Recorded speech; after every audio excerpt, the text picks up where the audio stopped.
Yamaha Super Tenere naman tayo ngayon kalangis, at baklas na kanyang cylinder, at kasama natin si paring Ronnie. Susubukan namin kung mapapaandar namin ito dahil ang model nito ay 1989. Ito, hindi pa tayo pinapanganak nito. Matagal na itong naka-stock dito, pero bago yon, intro muna tayo.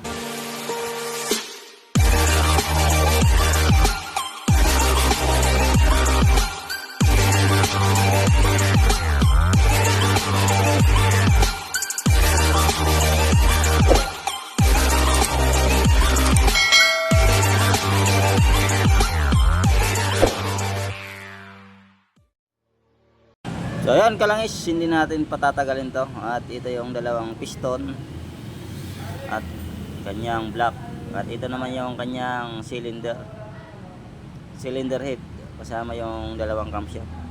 At dito may mga mark naman para sa timing. Medyo kakapain lang natin yung timing dito dahil hindi tayo nagkalas ng makina ng motor na ito. Tapos dito okay naman yung kanyang kung rod, o kung tawagin ay connecting rod. Ayan. O, hindi na natin yung papalitan. Tapos dito ang papalitan natin ay mismong piston ring lang, dalawa. Ayan. Tapos konting liha lang dito sa kanyang block. May konting gasgas pero kaya pa sa liha. Ayan. So lilihain lang namin to para kuminis. At dito naman tayo pagtanggal ng kanyang barbula at mga valve seal para mahasa natin ang barbula o mag-grind. Kailangan tanggalin ang mga valve seal. Hindi umaandar ang motor na to, dapat mapaandar natin dahil ilang taon na itong naka-stock. So yun, pagdating naman dito sa kanyang cylinder head ay sinusure namin na walang bingkong yung kanyang cylinder head para sure na andar ang motor na to. Ang kailangan nyo lang gamitan ng caliper kung pantay yung walang silip. So dahil okay naman, kikinisin na lang natin.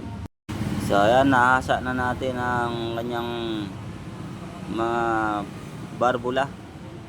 Lilinisin na lang natin to, tapos ikakabitan na natin ng valve seal. So ito yung mga gagamitin natin. Ayan, dalawang piston ring bago. Ayan, sa kanyang piston, yung napapalitan natin dyan, piston ring lang mismo. Tapos yung base gasket, wala tayong nahanap, yung pa rin kakabit natin. Lalagyan lang natin ng beta gray. Yan. Ang kuha lang natin ay cylinder gasket. Ito, tatlong doble yan, oh. So yun, tapos valve seal, ito siyempre ito yung pinakamalaga, valve seal. Tapos ito yung fuel pump. Ayan, pinaka vacuum ng gas, pinalitan din natin bago. Ito nga pala yung kanyang cylinder head gasket, oh, nanlagas na. Saan na yun? Yan. Ano, grabe, tatlong doble nanlagas. Tapos nagpalit din tayo ng fuel cap, isa pa lang dumating, pero papaandarin muna natin habang in-order pa yung isang fuel cap. Ito, ayan, itong fuel cap napakamahal nito, nasa 8,000 ang isa. At inaasimbol na natin yung kanyang piston ring, kinakabit na natin para maikasa na natin yung mismong block. At dahil nga naikasa na natin ang block, sukatan lang natin ang filler gauge para sure bago isalpak yung cylinder head. So ayan, at kakasa na natin yung cylinder head mga kalangis. Ayan, kinakasan na namin para malaman na. At dito naman lagay na natin yung mga bolts. Nakaalin ang mga ito, ang guide. Tapos higpitan na natin yan para ma-timing na natin ang mismong makina. Yung mga washer yan mga kalangis, kaya medyo dukutan sa paglagay, malalim ang kanyang stud bolt sa mismong cylinder head. At dito kalangis ay linagay na natin yung cam holder para mahigpitan na natin. At ginagalaw-galaw na natin para siguradong smooth yung ikot nito bago natin i-timing. Ayan. Ito tatanggalin din natin yan, kaya linawagan natin yung mga bolts ng timing gear. Tatanggalin natin yung gear na yan para sa timing niya mamaya. Ihigpitan lang muna natin yung cam holder para mamaya ma-timing na lang tayo. Kakaibang timing nito mga idol.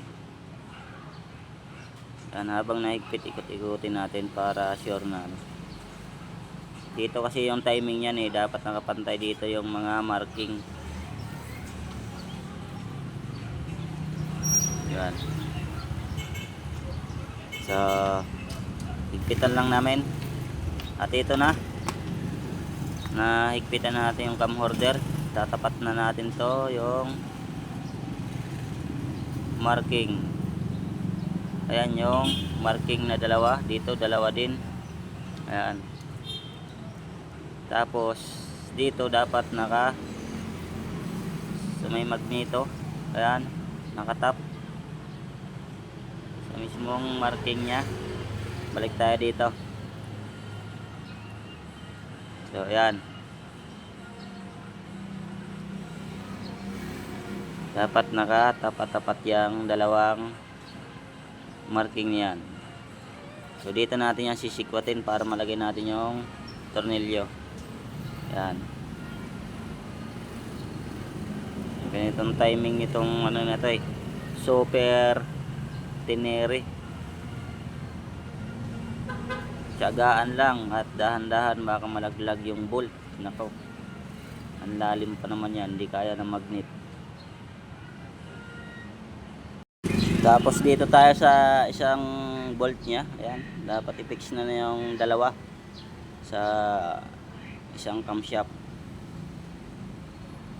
Lagyan nyo na ng bolt yung dalawang camshaft para walang galawan at pumasok yung tornilyo. Ayun, pumasok, may baon. Ayan. So ayun, dito naman tayo sa kabila, masikwat papunta naman dun sa harapan.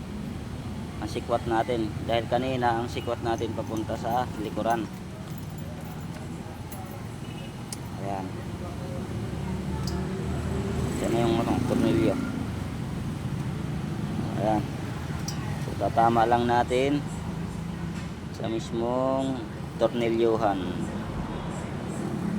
Hawakan nyo ng maayos baga mahulog. Pag nahulog, bayak ulit.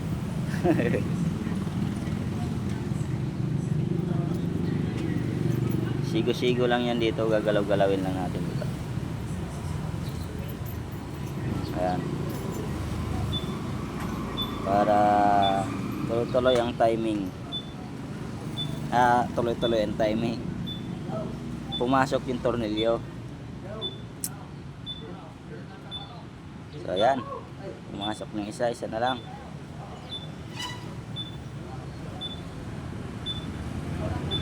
Tamang dukot lang.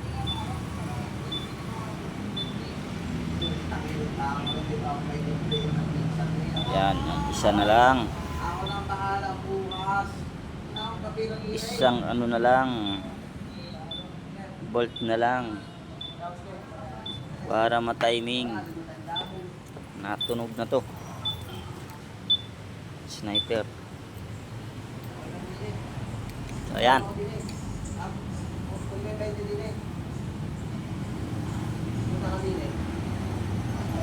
Hirap talaga magdukot.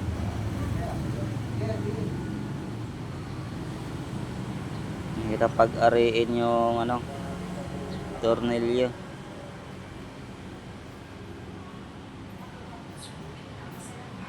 Dapat patay ang ilaw para maganda kumapa. Kapagawa rin, second gen.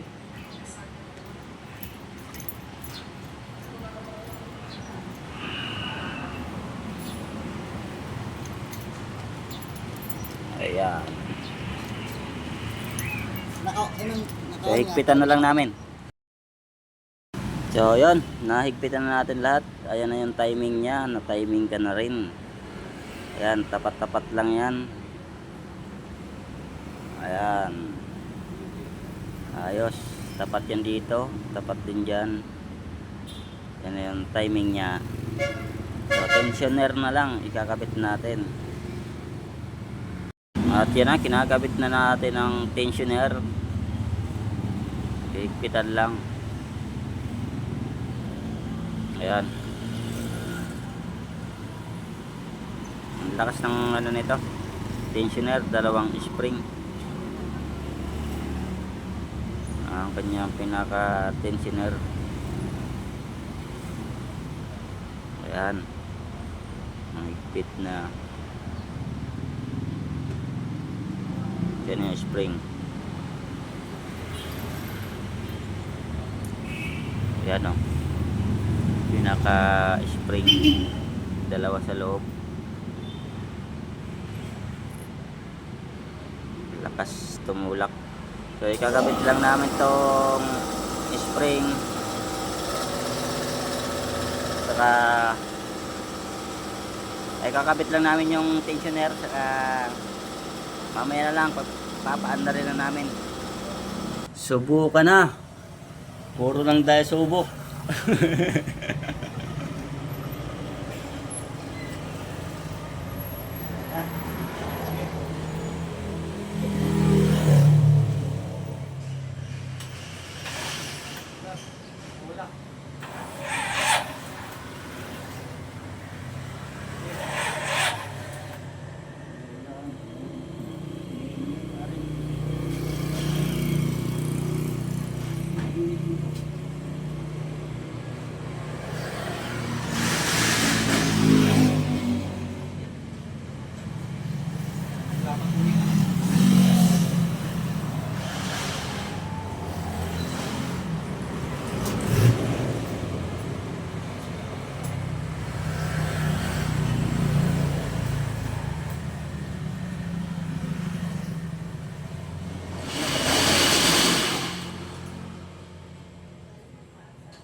Maandar na.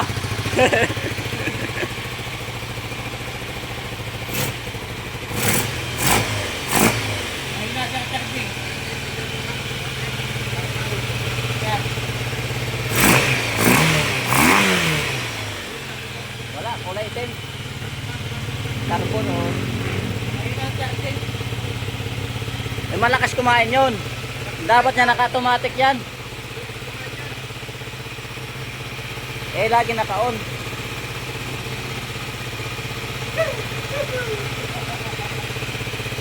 Ayos. Nagkakarga naman eh. Pag binibira. Nakarga. 12 na eh.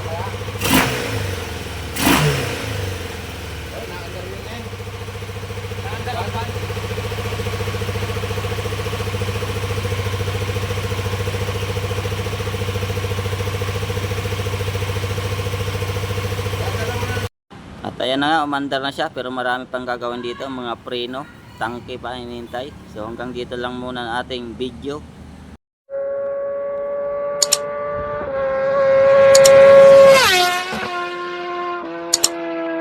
Thank you for watching my video.